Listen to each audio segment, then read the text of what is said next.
Kisah diawali dengan memperlihatkan raut wajah ketakutan dari sepasang turis remaja. Bagaimana tidak, sosok penunggu di tempat mereka berada saat ini diketahui baru saja membantai beberapa turis lainnya. Lalu kita pun diperlihatkan ketika sosok itu akhirnya berhasil menemukan pasangan ini dan membunuh keduanya dengan cara yang sangat keji.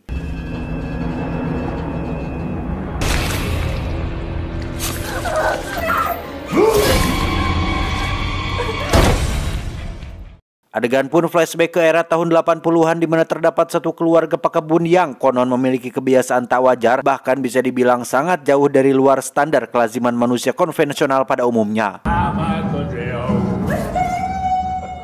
Ya, lebih tepatnya mereka adalah keluarga kanibal di mana setiap pelancong yang datang berlibur ke perkebunannya pasti dibunuh untuk disantap, kecuali satu gadis malang yang terlihat masih dibiarkan hidup sebab mereka ingin sekali memanjakan sang anak yang bernama Charlie dengan sajian menu favoritnya, yakni sop iga spesial yang dibuat khusus dari tulang rusuk gadis tersebut.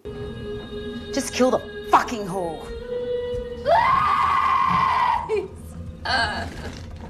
Your friends are all dead.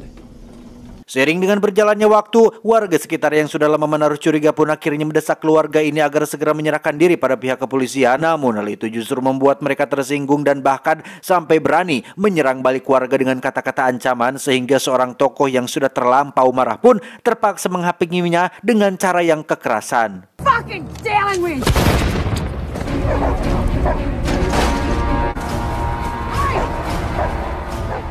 Dari beberapa bukti potongan jasad yang ditemukan membusuk termasuk si gadis malang tadi, kini warga menjadi lebih yakin bahwa yang sedang mereka hadapi saat ini adalah keluarga psikopat yang juga kanibal. Maka tanpa menunggu lama lagi, mereka pun bergegas untuk menyusul Charlie dan ibunya yang tadi sempat melarikan diri ke area perkebunan. Di sisi lain, si ibu sempat menyembunyikan Charlie sebelum warga berhasil menemukan jejaknya. Namun dia bersikeras untuk tetap bungkam perihal keberadaan anaknya tersebut. Dan terlepas dari segala kelemahan fisik Charlie yang juga punya kelainan dalam segi pendengaran, di sini kedua matanya masih dapat melihat dengan jelas ketika sang ibu akhirnya disasaran amuk warga hingga tewas. Where's the retard? Where?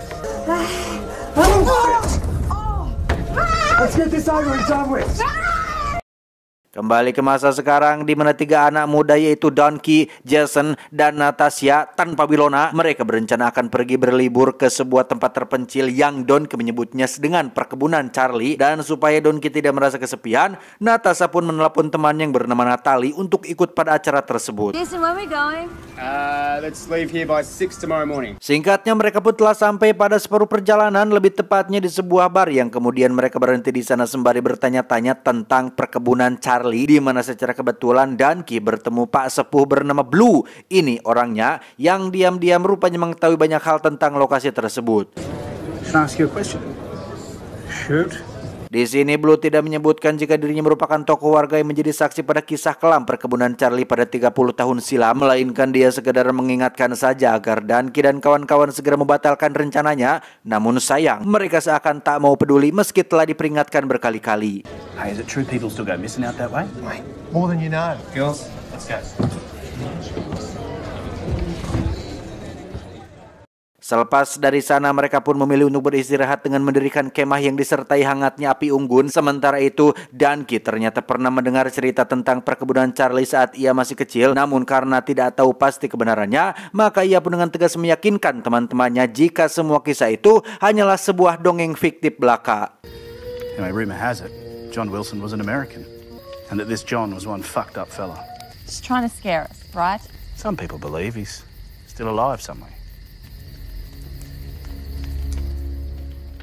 Saat hari menjelang siang, perjalanan kembali dilanjutkan dengan meminta petunjuk arah dari seorang teman Natasha bernama Tony. Ini orangnya, sekilas gambaran menakutkan tentang perkebunan Charlie pun sempat disinggung Tony, di mana pihak kepolisian saja sudah tak mau lagi menjamah area tersebut. Namun yang tak habis pikir, Jason justru malah merasa tertantang dan terlihat cukup senang mendengarnya. Okay, mate. Cheers. Thank you.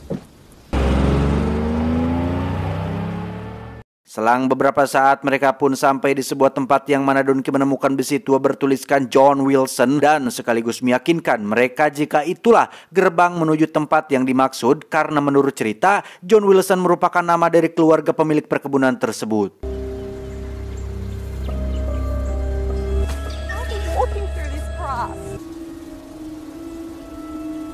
Setelah mereka terpaksa menempuh perjalanan kaki yang cukup melelahkan, akhirnya ditemukanlah sebuah rumah tua yang nampak sudah sangat lama ditinggal pemiliknya dan masih terlihat beberapa properti yang ada lekas bekas lumuran darahnya, sehingga Natasha mulai berpikir seandainya kekhawatiran banyak orang yang perihal tempat ini benar-benar pernah terjadi secara nyata. Oh, look at this. Hingga saat mereka bersiap-siap untuk melewati malam pertama berada di rumah tersebut, sikap Jason yang bisa dibilang terlalu suaban ini justru semakin menambah kegelisahan Natasha. Sementara Melanie sendiri tiba-tiba merasakan kehadiran sosok tinggi besar yang tegah memperhatikannya di saat semua teman-teman yang lain sudah tertidur lelap. Singkat cerita, pagi pun tiba. Hari itu James berencana akan membawa teman-temannya berpetualang di sekeliling area perkebunan. Namun secara kebetulan mereka kedatangan sepasang turis lain bernama Gordon dan Alicia. Ini orangnya yang karena pasangan ini juga sedang mencari tahu kebenaran soal cerita perkebunan Charlie, maka mereka pun akhirnya sepakat untuk melakukan petualangan bersama. James dan Gordon pergi bersama pasangannya masing-masing lebih dulu, sedangkan Danky yang terlambat karena kelelayan pun terpaksa harus membawa Melanie melewati jalur lain, di mana kemudian dikejutkan dengan hiliwir aroma bangkai manusia yang ternyata berasal dari sebuah sumur tua.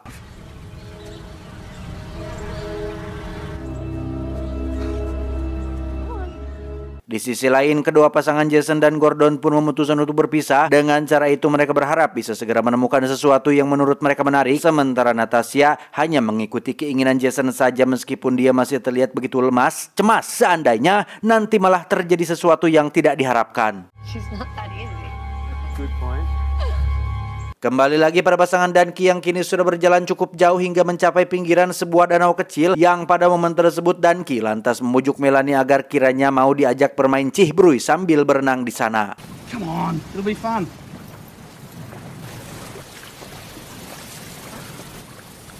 Come on.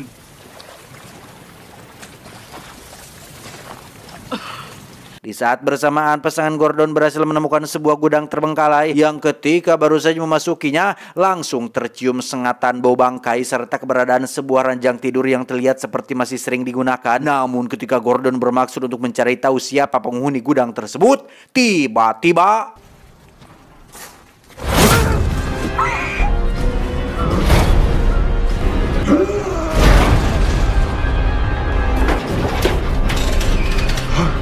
ya, Alicia yang amat sangat ketakutan pun kembali ke dalam gudang untuk menyelamatkan diri. Meski akhirnya sosok raksasa yang bersenjatakan parang itu berhasil menemukan persembunyiannya, bahkan dia tak segan-segan menghabisi nyawa Alicia dengan menggilaskan roda traktor tepat di bagian mastakanya.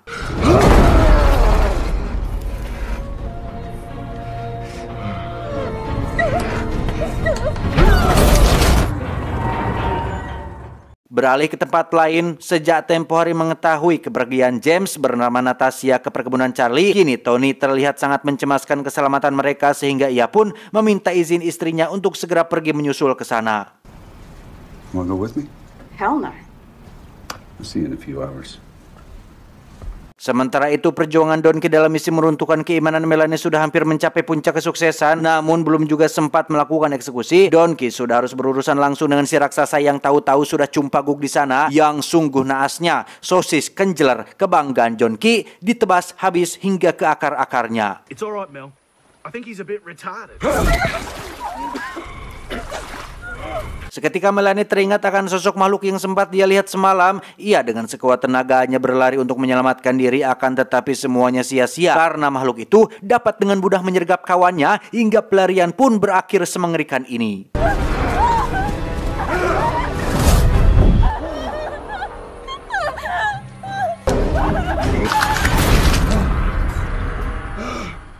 Di saat hari perlahan-lahan mulai gelap, kepanikan yang luar biasa juga dialami pasangan Jason dan Natasha, yang mana ternyata mereka pun tak luput dari incaran sosok raksasa tersebut. Di sisi lain, kehadiran Tony di sana tak lantas membuat situasi menjadi kondusif. Alih-alih James yang turut membantu penyerangan pun akhirnya tewas secara mengenaskan.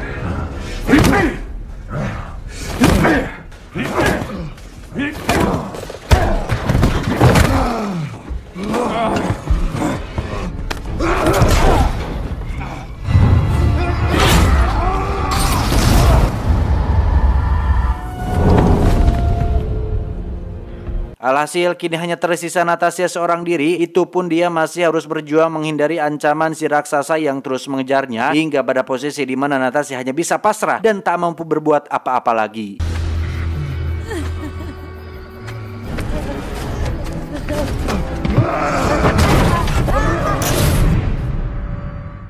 Ketika tersadar, Natasha sudah harus membobol kotak kayu yang mengurung dirinya. Dari situ ia pun mulai berasumsi akan kebenaran cerita seram yang banyak dibicarakan orang. Dia yakin jika lorong sempit ini merupakan tempat rahasia di mana si raksasa telah membuang jasad para turis yang jadi korban kebiadabannya selama ini.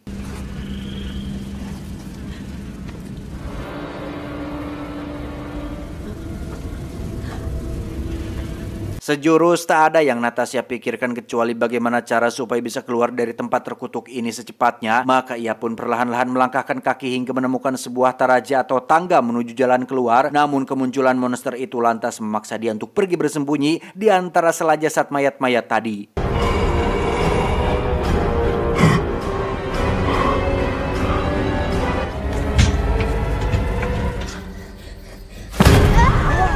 Dengan bantuan Blue, akhirnya Natasha berhasil keluar dari lubang maut yang tali adalah sumur tua yang ditemukan oleh pasangan dan kita di siang. Di sini baru disadari bahwa tak semata-mata Blue melarang Natasha CS pergi ke tempat ini, melainkan karena dia tahu jika sebenarnya Charlie belum mati, yang dalam rentang waktu 30 tahun sejak kejadian itu, Charlie telah menjelma sebagai raksasa pembunuh yang sangat kejam. Dan ya, sebilah kapak pun menancap tepat di punggung Blue dan membuatnya tewas seketika. Sementara Natasha masih punya sedikit kesempatan untuk melarikan diri setelah satu peluru yang ditembakkannya berhasil membuat Charlie roboh tak berdaya. Come on, Charlie!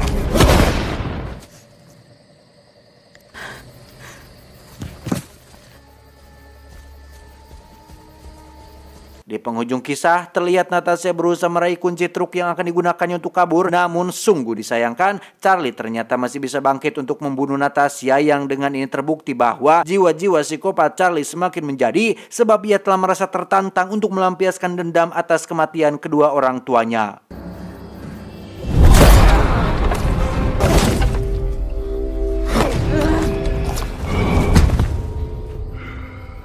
Tamat, ending yang cukup membagongkan.